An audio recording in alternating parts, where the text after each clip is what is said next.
again, hierarchy is baked into how we operate as humans. And there are some yucky roots to that are worth looking at and being with and understanding so that you can be more conscious about it instead of just sort of saying, well, hierarchy is wrong, so let me follow these rules and do it this way, and then I'll be okay.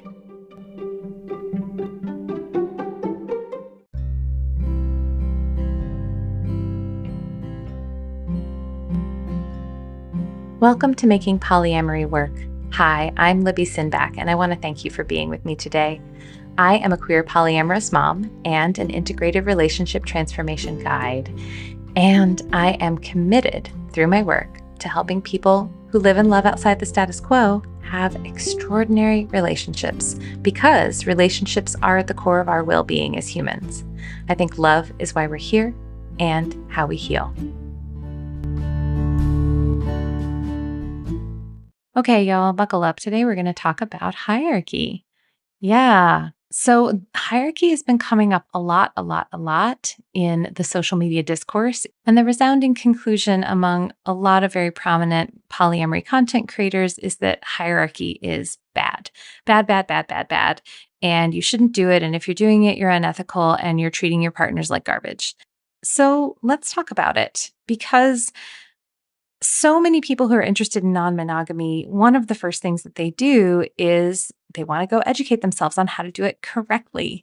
And of course, that's a wonderful thing. There's so many wonderful resources out there. And of course, when you're doing something for the first time that you have no experience in, it's wonderful to seek out resources. And then here is a lot of people saying that this is wrong. And then there were a lot of other people who are saying that it's not wrong, that it's fine. Like grown-ass people do what they want to do. As long as everybody agrees and consents, then it's okay. And, so then there's this argument back and forth about it. If you've been listening to my show or paying attention to my Instagram for any length of time, you know that I am not interested in right and wrong or creating a new set of rules that everybody has to abide by or they're bad. Around here. That's just not a thing that I do. And the reason why is because I don't think that shame is a way to healthily influence people to behaviors that are going to help them be the best version of themselves. And that's really what I'm interested in. I am also interested in us all being excellent to each other. I think that's also important. So I guess I'm not so individualistic to say that I want you to be the best version of you and screw anybody that you might be happening to hurt or harm in the process, because I don't feel that way at all.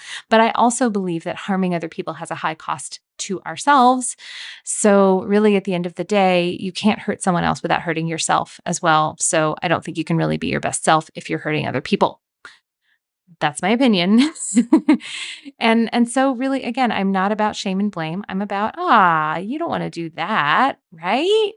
So do you want to do hierarchy or not? The choice is going to be up to you. I am not going to tell you what to do, but I'm going to lay out for you what I see and what I think. But first, let's start out with what hierarchy is being defined as on the internets. So what I see a lot is that when people are saying they practice hierarchical polyamory, or when people are talking about hierarchical polyamory, primarily what they're talking about are people who have primary partners and secondary partners. That's the main way that I see it. So like having a primary partner is often like your partner that you live with, your partner that you're married to, your partner that you've had for a long time. It's often, talked about in the context of a long-time monogamous couple opening up, and then they're going to have other partners, and those partners are going to be secondary to the main couple that is opening up. And this is a really common structure that people think about even when they're thinking about polyamory. And this kind of structure was actually kind of the norm for a really long time. And it still is the norm when we're looking at other non-monogamous frameworks like swinging, for example. Swinging is very couple-centric and also very heteronormative, and I won't go on all about it, but but very much about the couple, and the couple is the primary, and then the other people that you play with are definitely secondary. I think this is also true of people who are in more of what you would call an open marriage or an open relationship, that the other partners in that dynamic are also secondary. There are people who say that in polyamory, that it's not polyamory if it's actually a primary, secondary type thing, because you are ranking people, you're prioritizing one relationship over all others, which is going to prevent those other relationships from developing organically as they're meant to. So that's one sort of definition, is just the primary secondary thing. Some people define hierarchical polyamory further as a built-in power dynamic that is protected and maintained, such that the primary relationship has the power to determine what happens in other secondary relationships. And I think it's worth distinguishing between the two, because a primary secondary you could just be using that to describe how you prioritize your relationships. You could use it that way. I personally wouldn't, because it does have very hierarchical language, but you could just use it in a descriptive way. But a lot of people define it further as a built-in power dynamic that shows up.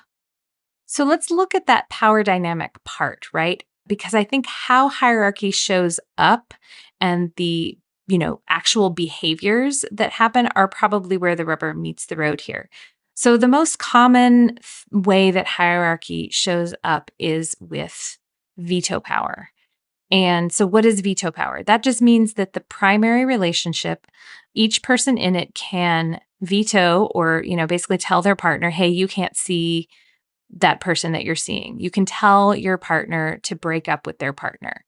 And you can even tell someone who they can and cannot start dating. And veto can also go so far as to say, we can decide that the relationship is going to be closed now. So you can kind of veto non-monogamy altogether if you have veto power within a primary relationship. And obviously that is not great if you are in that secondary role, because you don't know when your relationship might just get canceled.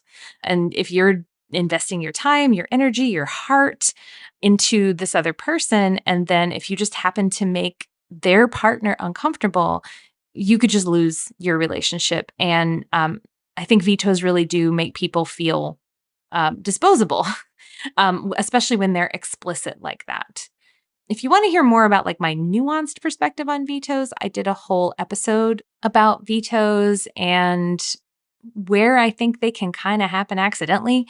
Anyway, I would check out that episode because I talk about that pretty extensively. Another place where hierarchy often shows up is just a baseline rule that the secondary relationship has to be less important than the primary relationship in all the ways.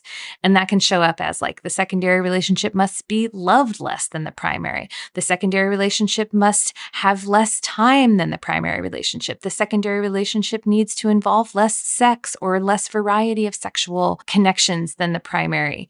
Another common thing that happens with a primary-secondary dynamic is this experience of, if you have plans and you're a secondary partner, those plans can be just canceled at the whim of the metamor that you have, that is the primary partner. So they can kind of pull rank, and you can just kind of get jerked around. Like if your partner's primary partner had a bad day and you have plans that night, and that primary partner just wants their partner to stay home, then they just will. That's a really, really common one, and lots of flavors of that one. I saw a video where this couple had vacation plans, but then got canceled short notice just because the primary partner was suddenly uncomfortable and feeling jealous and didn't want their partner to go on this vacation with their secondary partner. But that goes into another place where primary secondary can show up, which is rules put in place that bar secondary partners from certain kinds of activities, such as things like vacations, being able to go to certain restaurants or certain other places that are special to the primary relationship, being invited to weddings or family holidays, meeting the parents, meeting the kids, etc. And this is just a way to maintain control and maintain the primacy of that primary relationship. Another way that primary secondary dynamics can show up is just the primary partner's needs always coming first and always taking priority over the needs of any secondary partners. There can also be rules put in place over escalations to create the illusion of control over secondary relationships. So, like, you have to ask permission before you can have a sleepover or before you can initiate certain sexual escalations or et cetera. And that permissioning, I think, is another piece of the primary secondary relationship. Also, another thing that can show up with primary secondary relationships is like making things available in secondary relationships only available depending on what the other primary partner has available. So, like, you can't have a partner until I have a partner, or you can't have a sleepover until I have a partner that I can also do sleepovers with. You can only go on one date night a week because I'm only going on one date night a week, stuff like that. Additional things that show up in primary secondary relationships are primary partners are the ones who get to be part of life decisions. Secondary partners don't get to be part of major life decisions. There's a hierarchy of information and communication, meaning like the primary partner maybe gets to know everything about what happens with the secondary partner, but that only goes one way. And so, like, for instance, having an open phone policy where the primary partner gets to read all the text messages of their partner, but that wouldn't be something that the secondary partner would be allowed to do. There's also a hierarchy of access to important moments for the primary partner, like important life milestones, like maybe they get the primary role at a birthday party, or maybe they're even the only one that's allowed to like be invited to like a group birthday party. Maybe they're the only ones that are allowed to meet to be friends with their partner's friends. And then another very specific way that primary secondary relationships can show up is if there's like a one penis policy or a one vulva policy. The primary relationship then is also an instrument of devaluing queer relationships by maintaining the primacy of the heterosexual relationship and then only allowing same-sex relationships, but then they're automatically of a lower status. And an important element of all of these things that I've mentioned that can show up in primary, secondary power dynamics is that power dynamic is one way. So the primary partners have this power over the secondary partners, and they have this ability to determine between the two of them what happens in these other relationships without the input or buy-in of these secondary relationships. Some things that I've read that have been said about this type of primary secondary hierarchical relating is that it is rooted in colonialist, white, heteropatriarchal thinking. And so it's inherently harmful and unethical because of that. That it's monogamy or at least monoamory, meaning only loving one person in disguise. It's making secondaries disposable, objectified, and dehumanized. Again, that it's fundamentally unethical, that hierarchical polyamorists cannot truly love their secondaries. And one content creator compared being hierarchical to being a narcissist or a racist. Now, I want to be clear from my point of view that those ways that hierarchy can show up can really, really be harmful to everyone in that relational dynamic. I mean, honestly, to me, it just sounds really stressful because the way that I would tie together all of those behaviors is that there's this high desire for a high level of control over what your partner does with other people. And if that is how you are operating your relationship, especially one that is allegedly central to your life, like I said, that just sounds stressful. It doesn't sound rooted in trust. It doesn't sound rooted in abundance. It sounds rooted in a lot of anxiety and fear. And I think when anxiety and fear are running the show, it's really hard for there to be a lot of love and connection and groundedness and safety and security. So I just want to kind of say, for me, at the root, while I do also agree that these behaviors are extremely harmful to anybody that shows up in a secondary type dynamic with someone who's operating relationships this way, of course it's harmful to those folks because it is objectifying. It is making those folks disposable. But I also, like I said, I think that within the primary couple dynamic, I don't think those people are happy.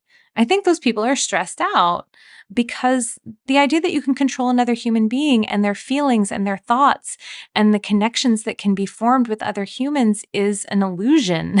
But let's talk about why hierarchy probably actually happens. One way that hierarchy happens is that we live in this capitalistic scarcity mindset, power over culture. Okay. The way that men relate to women, that patriarchal way of relating to women, is a power over dynamic. Monogamy is a power over dynamic where the monogamous couple is the most important unit of relating in the culture.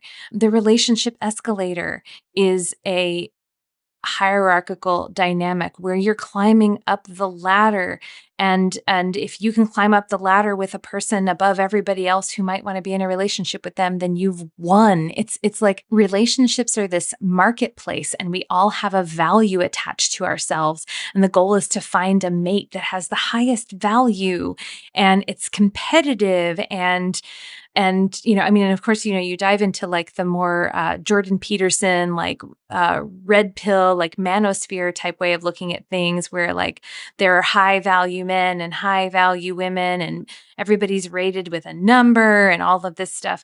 And it's very inherently power over, and certain people have value and certain people don't. And so, like, all of that is just that hierarchy is embedded in Western white colonial culture. It's throughout. I mean, it shows up in corporate structures. It shows up in church structures. It shows up in family structures. I really appreciate Kim Tallbear's work on this too, where she talks about how heterosexual, biologically reproductive, monogamous white marriage and family were solidified as this ideal, which was part of US and Canadian nation building. And it was a way of destroying Indigenous relationship structures. And Indigenous folks were encouraged to create a monogamous marriage, create a nuclear family as a way to access rights to the property that of course was already theirs and that we were stealing from them.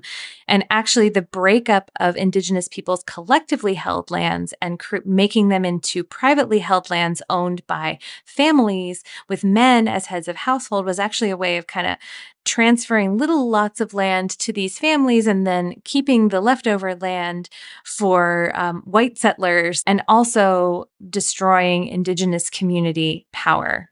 And it's so funny actually to just think about this, because I can't tell you how many conversations I have had over the last 7 to 10 years with people who are in nuclear family dynamics about how much they long for a village, how much they long for a community, how much they long for a broader, interconnected network of support.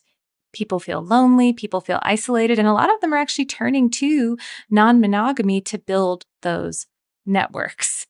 And that nuclear family, that monogamous marriage framework was a tool of Western white colonialism. It is still a tool. So all that is to say that hierarchy is baked into the system. Hierarchy is baked into the system the same way racism is baked into the system, the same way sexism is baked into the system, the same way ableism is baked into the system. If you are a product of white, Western, heterocentrist culture, you are going to be programmed with hierarchy in your mind unless you deconstruct it. And I just want to name another hierarchy that's really important. And I'm going to quote Lola Phoenix here. Within a Eurocentric, white, heterocentrist culture, we're taught also to value romantic relationships above all other relationships. There's a life plan that involves being born, growing up, finding a partner, settling down with that partner, having children, those children growing old, and then living with your partner until you die, and that being a marker of success. And I'm talking about two things here, or rather, Lola Phoenix is talking about two things here. they are talking about the relationship escalator, and they're also talking about amatonormativity, which is ranking sexual relationships over non sexual relationships. Some other hierarchies I've seen have been ranking partners over friends or family or community. You can also rank people that you share finances with or live with over everyone else. You can rank the people you raise children with over everyone else. You can also rank people based on their position on the escalator. You can also rank people on how much time they get with you. And this isn't about primary, secondary anymore. These are just different ways that people can get ranked.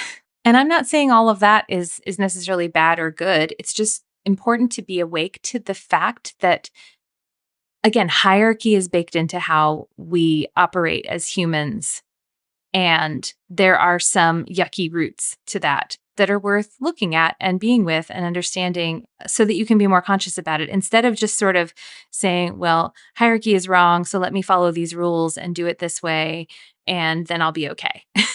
And to just give you an example of what I'm talking about, I mean, I feel like I've done a lot of deconstructing of hierarchy in myself. And if you asked me, like, what style of non-monogamy works the most for me in terms of how my mind and my heart feel, I would say that I'm pretty egalitarian, I'm pretty non-hierarchical, and what feels really the most right to me is relationship anarchy, because I really don't believe in ranking friendships over romantic relationships or prioritizing sexual relationships over non-sexual relationships.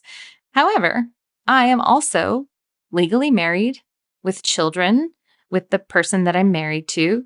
I co-own a home with that person that I'm married to. And the question is it possible for me to be non-hierarchical under those circumstances? Or would any attempt at being non-hierarchical be me just lying and fooling myself? Because the reality is I make a lot of life decisions with my spouse. We share finances. We have a high degree of entanglement with each other. And yes, I also co-own this home that I live in right now with another person in addition to my spouse. But I'll get into that in a minute. But just as an example, a couple of years ago, my whole family moved from Maryland to Georgia, and my spouse and I were the ones who spoke about it first between us. And then we talked about it with our partners. First, we talked about it with the one who lived with us, and then after that, we talked about it with the one who I knew couldn't come with us, who was another very important person in my life. And, then we talked about it with our friends and family, et cetera. And we talked with each of these partners in quick succession, but there was an order. And you could see that as being hierarchical. And definitely, of course, the partner who was living with us at the time and is still living with us got a big say around moving. But the partner who didn't live with us really didn't get any kind of say in any of that, even though he's a really important person in my life. And that move obviously majorly affected our relationship. It had a pretty big impact. And the thing is, while I don't like the terms primary and secondary, I've actually, as I've been researching for this episode, I've seen the word primary relationship used to describe not like that relationship has power over the other relationship, but just that primary relationship is primary to the person who's in it. So it's like a stand-in for a life partner or an escalator type relationship. And then the secondary relationship is just relationships that are not life partnerships or are not on an escalator. And so it's more of a description of prioritizing than it is describing a hierarchy of like who has power and who has importance and who doesn't. Now, again, to me, the reason why I wouldn't use primary and secondary is because it has that implication of one is more important and one is less important. And that's actually not true for me. And at the same time, there is a hierarchy for me around my life partnerships because a lot of my well-being is tied up in this type of relationship. And I think that's really common Oftentimes, if you are financially entangled with somebody and you don't make the exact same amount of money, for you to separate would have a pretty big impact on your financial well being. If your housing is tied up with each other and you couldn't afford to live alone, that could have a big impact. If you have family that you have deep connections with each other, like you're close with their family, they're close with your family, you have children, maybe you share health benefits, maybe you are part of each other's access to citizenship. And lastly, like caregiving. If you have health issues or ability differences, or just as you're aging, you want someone in your life to be there to care for you, you might prioritize that person who has committed to doing that with you. And there's a lot that goes into building that life partnership type relationship. It takes a lot of time, it takes a lot of trial and error, and it takes a lot of working things out and negotiating things, hopefully explicitly, over a long period of time. And while I'm actually a really big fan of having like multiple life partnerships, because it is a lot of work to create a life partnership, it actually makes a lot of sense to me that if you're at a phase of life where you have a pretty solid life partnership, you may not want a second one. Or you might have been in a life partnership and then gotten out of that life partnership and actively not want another life partnership. And this is where it's kind of important to be thinking when you're pursuing non-monogamous relationships, like what type of relationship are you looking for? Because if you're looking for like a life partnership type thing, you might want to be very conscious about, is that something that is available or desired in the partners that you're seeking out? Because not everybody wants that. And is that a hierarchy because that slot is already taken and you don't want to build that with someone else? I don't think so. Again, I think that's very different than having all these rules and all this high degree of control that is blocking that from ever possibly happening and not making room for the natural evolution of what a relationship could become. Because like I wasn't setting out to live with two partners. I wasn't setting out for that. I wasn't blocking it, but I wasn't setting out for it. I did kind of have a hope for it, but it just kind of evolved. And I think if you don't have the room for that to possibly evolve, then you're probably exerting too much control over things.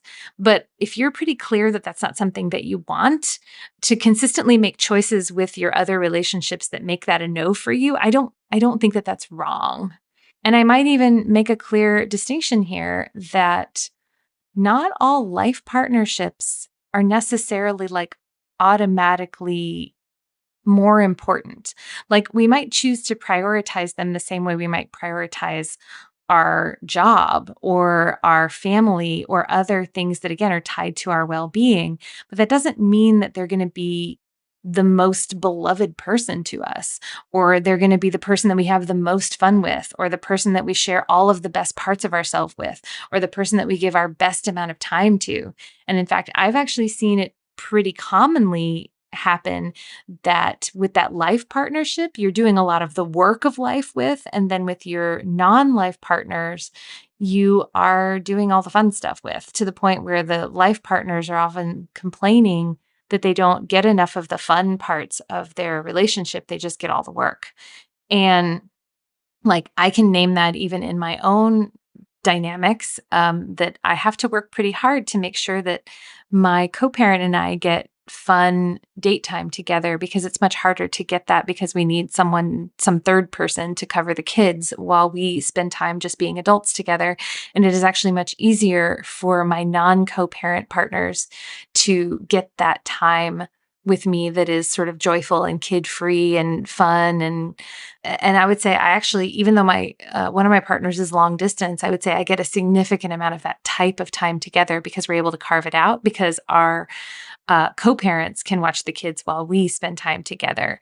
And so I would say the majority of the time that we get is non-life partner time, and that has a real beauty to it. And in no way does that mean that that person is like less important to me because I'm not doing the dishes with him or we're not raising children together with him.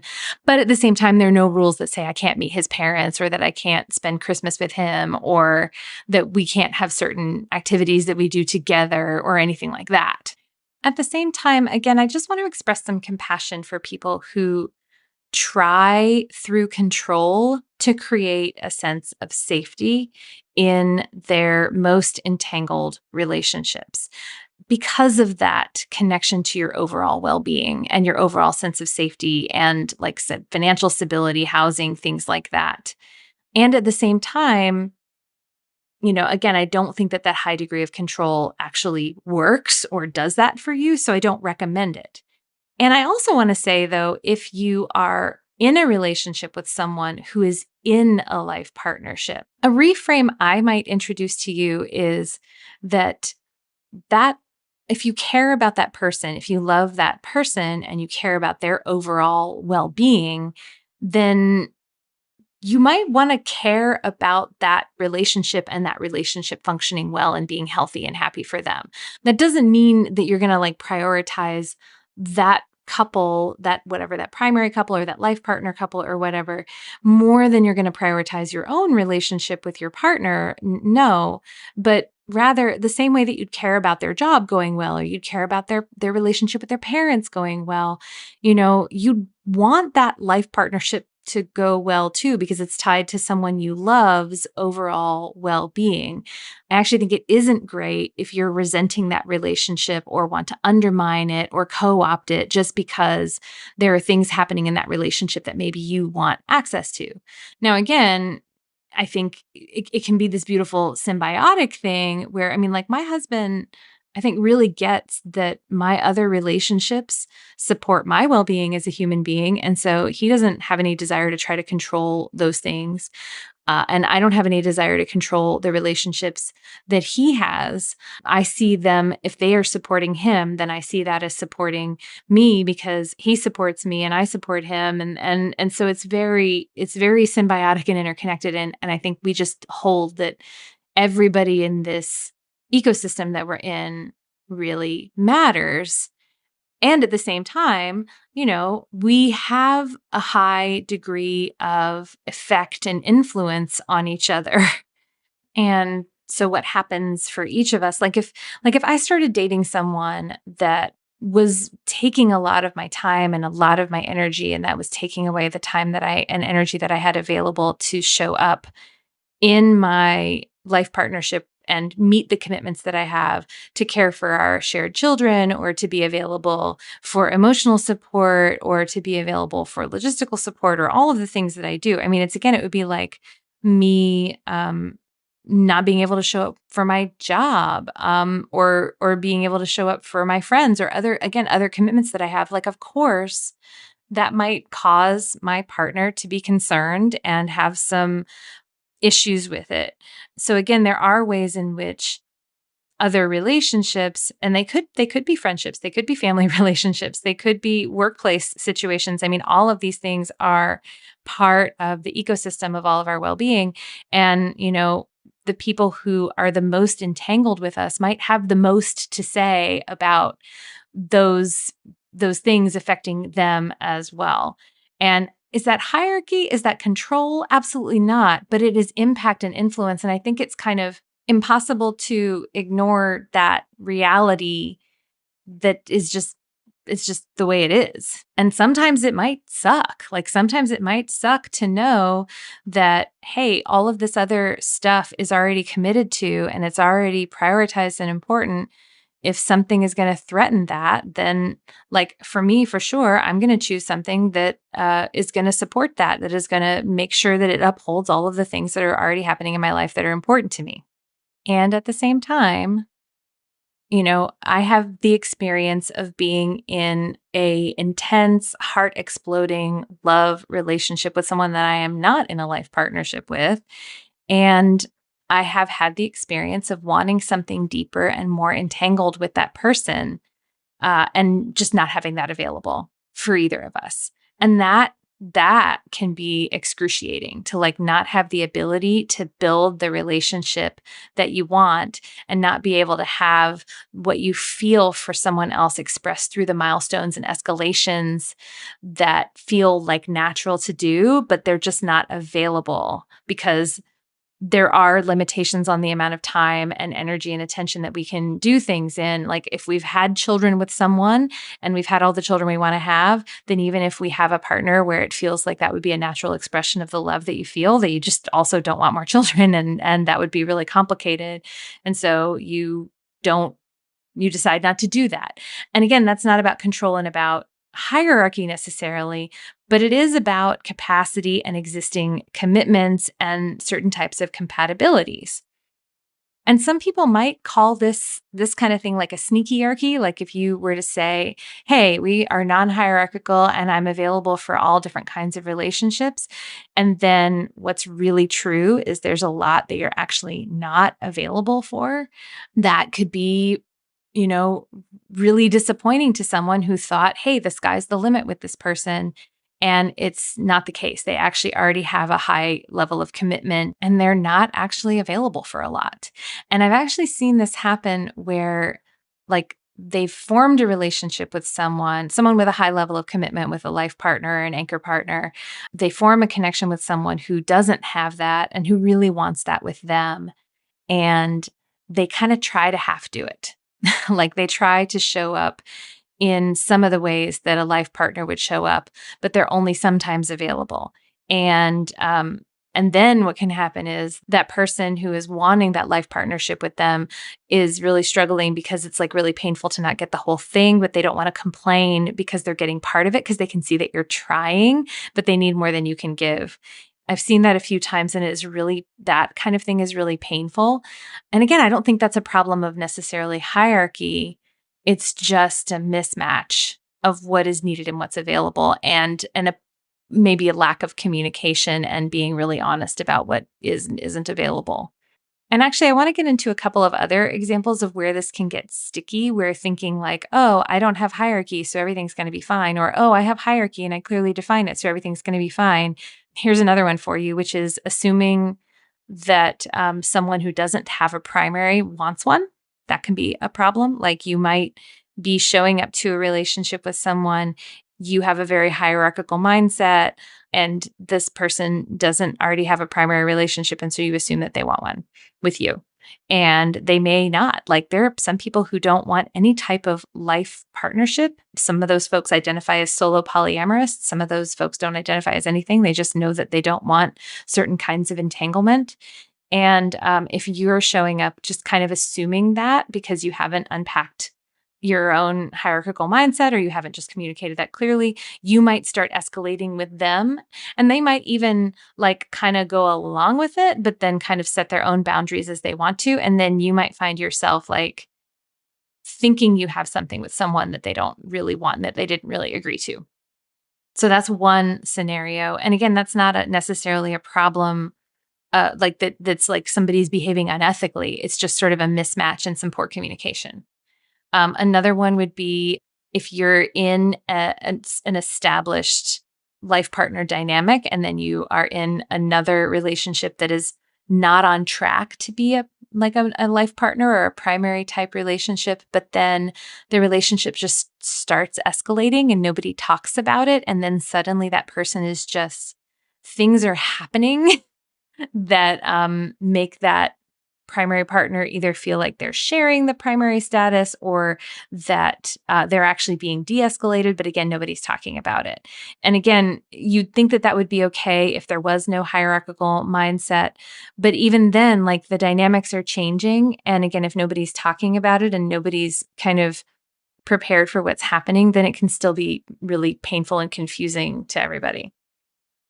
Another one is that someone could be in an existing like life partnership dynamic and have some non-life partners or not or secondary partners, and then that life partnership ends. Maybe they get divorced, and that secondary partner just kind of steps in to be the new primary. And that can happen either because the secondary partner sees like the availability and assumes that it's there, or it can happen that the secondary partner was actually like happy to be in the non-life partner type role, but the person who now has an opening for a life partner just kind of starts moving them into that role. And again, without talking about it and making a lot of assumptions. That's another scenario where I think it could feel not good and cause problems, whether there's an established hierarchy or not. And again, the last one that I would say can be really tricky is just these mismatch of expectations or capacity, which doesn't necessarily get solved by saying you're non hierarchical. Because even if you're non hierarchical, you might still have a lot of commitments, whether it's a lot of partners or whether it's one partner and a big job or a lot of family obligations. And let's say you start up a new relationship with somebody and they just have a lot of availability and a high level of need and a high level of desire to connect with you. And you just actually don't have the space or capacity for the kind of partnership that they're looking for. And they see kind of your cup as like overflowing. And then they're just kind of getting little drips into their cup from you. And again, that's not about hierarchy. That's just about availability. And again, a thing that can happen is like you can not perceive the difference between what the commitment that you have and the commitment that someone's looking for. And you might not be able to clearly communicate it. And then it does, it just hurts. It can be really hurtful and disappointing. And I'll add one more thing here, which is I saw a video on Instagram where someone was derisively saying that like hierarchical polyamorous just want to date other people to have fun with them and have them be like fuck toys. And my thought was that like sometimes that's actually a really joyful arrangement for everyone involved. Some people really want a partnership that is around play, that does not have all of the trappings of a life partnership, either because like if they already have a life partner themselves, or they actively don't want a life partner because they're solo polyamorous, or they're just really independent, or they're monogamous, but they have a lot of other life commitments that take up their time and energy, and they don't want to give that to a life partnership dynamic because there's a lot of other shit that's involved in being a life partner that has nothing to do with romance or sex or love or any of that. It's like, it's work. So some people really want to be fuck toys. And now I think seeking like fuck toys exclusively may be more of a swinger or open relationship type style. But I think you can say you're polyamorous, but only looking for casual sex right now. And I think that's fine. I think you get to sort of define what you're interested in. But again, I think that the where it would be hierarchical is in a yucky way is if there's a partner on the other side, one of your partners who is dictating that for you, or that you're allowing them to have such a high degree of influence about how your relationships can look and the shape that they can take. And again, it's about that power dynamic. Absolutely, hierarchy can be harmful if there's no room for things to change. Although, even then, like, if things change in a certain kind of way, it's totally allowed for someone who is in a particular dynamic, if things change, to not like that dynamic anymore and want to leave the relationship. And that might have too high a cost. That's what I go into in the, vetoes sometimes happen podcast episode that I did. But I'll also add that hierarchy can be harmful if you haven't done any of the unpacking of your mononormative, heteronormative, amatonormative, patriarchal, white supremacist, escalator-focused way of seeing the world, especially if you're in a long-established, previously mono relationship and you haven't done any deconstructing of like the enmeshment you might have in your established relationship. All of that, you'll almost certainly be operating in a hierarchical way just because it's embedded in our dominant culture. And there's a lot to just deconstruct and unlearn to get out of power over relational dynamics. This is why empowerment is one of the pillars of integrated open relating, which is the framework that I teach in my group programs and that I hold in my work with clients. Because I think that if you are in a power over mindset, you're probably going to run afoul of hierarchy, whether you like officially practice it or not. And at the same time, I just want to say that like you're allowed to have priorities, you're allowed to not treat everybody equally, and things still might just get sticky if you don't communicate perfectly. And that's part of the journey that we're all on here. I'll close by saying the most useful tool that I have had when I'm trying to deconstruct hierarchy is to think about partnerships the same way I think about friendships. you're going to have friends that you've had longer than other friends. You're going to feel differently about different friends. You're going to have friends that you confide everything to, and other friends that you're going to have more boundaries with. You're going to have some friends who you see weekly or who are way, way embedded in your life, who maybe you spend holidays with, who are, there at your child's birth and all of these things. And you're going to have some that you see infrequently and that you share less with. And friends generally don't feel entitled to control your relationships with other friends, but you may naturally gravitate towards making certain kinds of plans and investments in some friendships and not make those in other friendships. And it may suck or even hurt if you feel that inequality sometimes, if you feel excluded from some things with a friend when you feel really close to them. You may feel like you're prioritizing them in ways and they aren't prioritizing you in the same way. And that might be a mismatch of priorities and availability. And that just might be painful. And it isn't necessarily about the other person being shitty or not caring or treating you like you're disposable. So to sum up, is hierarchy bad? Yes and no. If you're using a high degree of control over your partner to try to enforce a hierarchy, then again, you're probably going to be causing a lot of harm, not only to the other people that your partner is in relationships with, but probably also to your partnership itself. And we are all products of a power over dominant culture. The same way that white supremacy and ableism and heteronormativity and misogyny and mononormativity are all baked into Western white settler culture. If you are part of that culture in any way, it is probably baked into your brain somewhere. And it is also baked into the structures that we exist in. And it takes a lot to deconstruct all of that. And in some cases, it's unavoidable.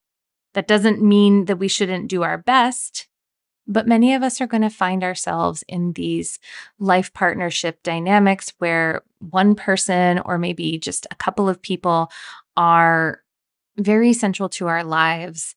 And that may be unavoidable, and it may even be desirable for some people.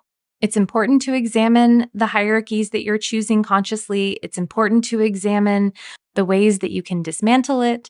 And it's important to clearly communicate what you're available for, what your capacity is, and what you're hoping for. You get to have boundaries. You get to have priorities. You get to want some things with some people and not other things with other people. And not everything is going to work with everybody. Of course not. At the end of the day, let's please just try to be clear, try to be kind. And that includes not beating up people for making mistakes, for being a product of their culture, pointing fingers and shaming or any of that. Let's all just hold that we're all doing the best we can. And let's all keep trying to do better, because that's how we can make room for love to flow and for us to all be more connected to each other and maybe collectively dismantle all of the forces that are actually keeping us all apart, which none of us chose. It was all here before any of us listening to this podcast were probably born. And yes, dismantling hierarchy is great. It's beautiful, it's expansive, it's revolutionary, it's loving. And let's stay curious and let's hold that we're all doing the best we can with that right now.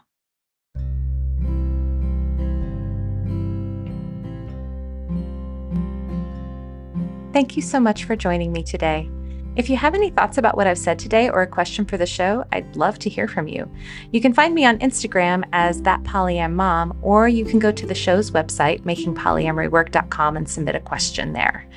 I'll also say that if you're loving my podcasts, but you are looking for more support, I do this for a living. I am an integrative relationship guide. So I help individuals, couples, and groups have amazing relationships. You can find out more about my offerings on my website. If you love this podcast, please share it with your friends, your networks, your Facebook groups, your coworkers, your family, etc. And make sure you subscribe so you don't miss an episode. Also, if you listen on iTunes, I always love getting reviews. It literally makes my day. And it'll also help more people find the show.